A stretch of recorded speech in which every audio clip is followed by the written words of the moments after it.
आज की रॉ देखकर लग रहा था जैसे कोई पेपर व्यू चल रहा हो। इसी के साथ इतना बड़ा शॉक कैसे पुल कर सकती है WWE। तो हेलो गाइस, मैं Gagan and welcome to my YouTube channel wrestling slammer, जहां आज हम बात करने वाले हैं आज हुई मंडे नाइट रॉ के बारे में। लेकिन आगे बढ़ने से पहले प्लीज गाइस वीडियो को लाइक और चैनल को सब्सक्राइब कर लो। तो मंडे नाइट रॉ की शुरुआत हमें last real champion John Cena के साथ देखने को मिलती है, जो की आज मंडे नाइट रॉ के लिए एडवर्टाइज थे। जॉन सीना यहाँ रिंग में आके फिर से क्राउड को बजाते हैं, जहाँ उनका कहना था कि तुम लोग एक कॉमेडियन को वापस लेकर आ गए हो जो अपने पूरे करियर में मेरी तरह बनने का ट्राई कर रहा था। इसके बाद वो कहते हैं कि आर ट्रुथ के रिटर्न से तुम लोगों को कुछ भी फायदा नहीं होने वाला, क्योंकि कुछ टाइम बाद तुम सब उसे भूल जाओगे। यहाँ क्राउड भी वी वांट ट्रुथ के चैंट्स लगा रहा था। इसके बाद वो अपनी WWE की बाकी की बची डेट्स बताते हैं, जिनमें से अब उनके पास सिर्फ 19 डेट्स बची हैं। और तभी हमें एंट्री देखने को मिलती है CM पंक की। फाइनली आज हमें 1-on-1 कॉन्वर्सेशन देखने को मिलने वाली थी। यहाँ CM पंक रिंग में आकर अपने पाइप बॉम्ब की पहली लाइन बोलते हैं,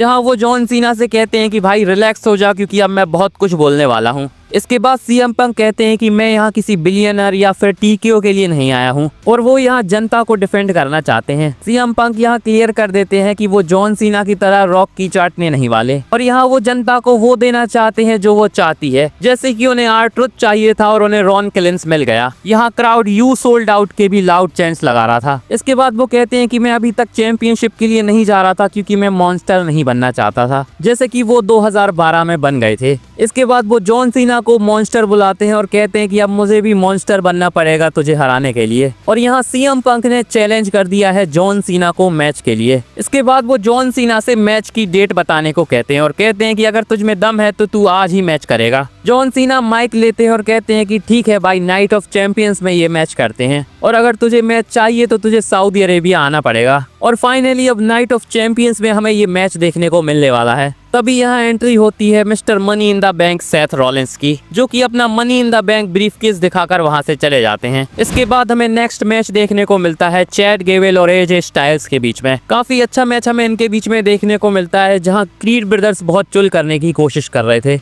लेकिन इसका कुछ फायदा नहीं होता, क्योंकि AJ स्टाइल्स फिर भी मैच को जीत जाते हैं। इसके बाद बताया जाता है कि कौन कौन फाइट करने वाला है king and queen of the ring के लिए, जिसमें हमें दो फैटल 4-वे रॉ और स्मैकडाउन में देखने को मिलने वाले हैं, जिसके लिए बहुत सारे सुपरस्टार्स को अनाउंस कर दिया गया है। और इसी का पहला फैटल 4-वे हमें वुमेन्स की तरफ से देखने को मिलता है रॉक्सैन पेरेज, कायरी ज़ेन, रेहा रिप्ली और लिव मॉर्गन के बीच में।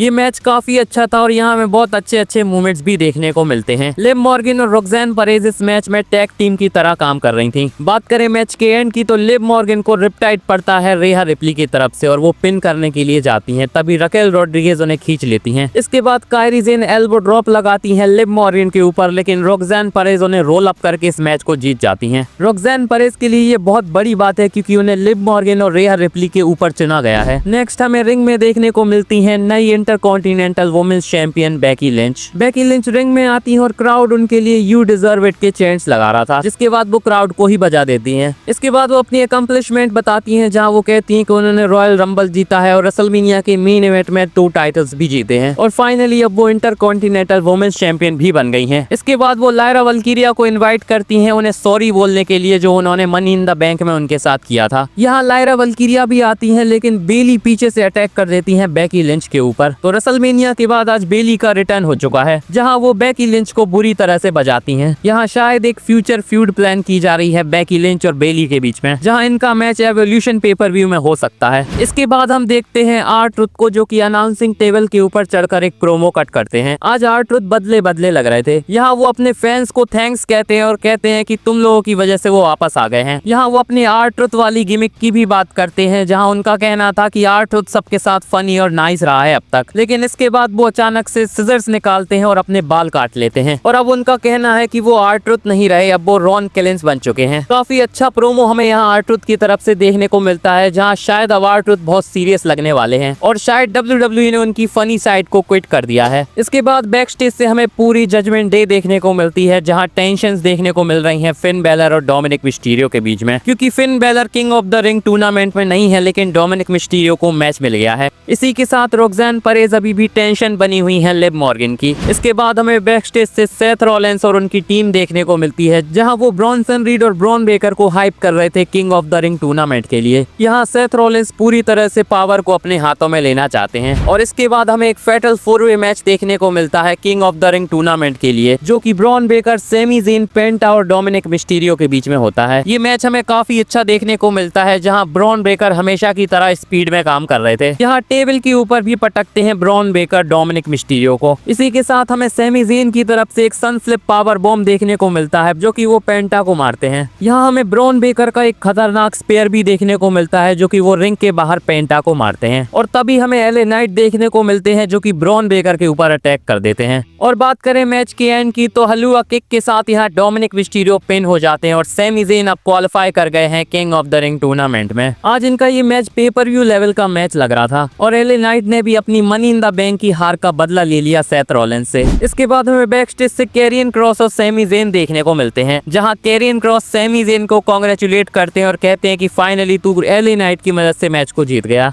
यहाँ सेमी ज़ेन कैरियन क्रॉस से कहते हैं कि भाई मैं अपने बिजनेस को खुद हैंडल कर सकता हूँ और शायद जल्द ही वो कैरियन क्रॉस को भी हैंडल करने वाले हैं। नेक्स्ट हमें रिंग में देखने को मिलती है निकी बेला। निकी बेला यहाँ ज्यादा कुछ बोलती है इससे पहले ही हमें यहाँ लिव मॉर्गन देखने को मिलती हैं, जिनका कहना था कि अगर निकी बेला के टाइम पर वो यहाँ होती तो वो चैंपियन होती और वो निकी बेला को कई बार हरा चुकी होती। इसके बाद वो कहती हैं कि फिलहाल मेरे पास रिस्पेक्ट भी है, चैंपियनशिप भी है और मैन भी है, जहां वो डोमिनिक मिस्टीरियो की बात कर रही थी। यहाँ निकी बेला कहती हैं कि वो अभी भी समझ नहीं पाई हैं कि डोमिनिक मिस्टीरियो लिव मॉर्गन के हैं कि रॉक्सैन पेरेज के। इसके बाद निकी बेला जाने लगती हैं, लेकिन लिव मॉर्गन उन्हें ओब्लिवियन लगा देती हैं और यहाँ से देखकर लग रहा है कि शायद टैग टीम चैंपियनशिप के लिए हमें इनका मैच देखने को मिलने वाला है, जहाँ निकी बेला के साथ अब ब्री बेला भी होंगी और ये मैच भी पॉसिबल है कि हमें एवोल्यूशन पेपर व्यू में देखने को मिलने वाला है। इसके बाद नेक्स्ट हमें रॉ का मेन इवेंट देखने को मिलता है गंथर और जे ऊसो के बीच में वर्ल्ड हेवीवेट चैंपियनशिप के लिए मैच, जहाँ जे ऊसो की एंट्री उनके सन के साथ होती है। मनी इन द बैंक में जे ऊसो के रिब्स इंजर्ड हो गए थे और इस मैच के स्टार्ट में सबसे पहले गंथर उसी को टारगेट बनाते हैं। इसके बाद जे ऊसो फाइट बैक करते हैं और हमें रिंग के बाहर जर्मन सुप्लेक्स देखने को मिलता है। इसके बाद वो गंथर को स्पेयर भी मारते हैं और ऊसो स्प्लैश भी लगाते हैं, लेकिन गंथर यहाँ किक आउट कर देते हैं।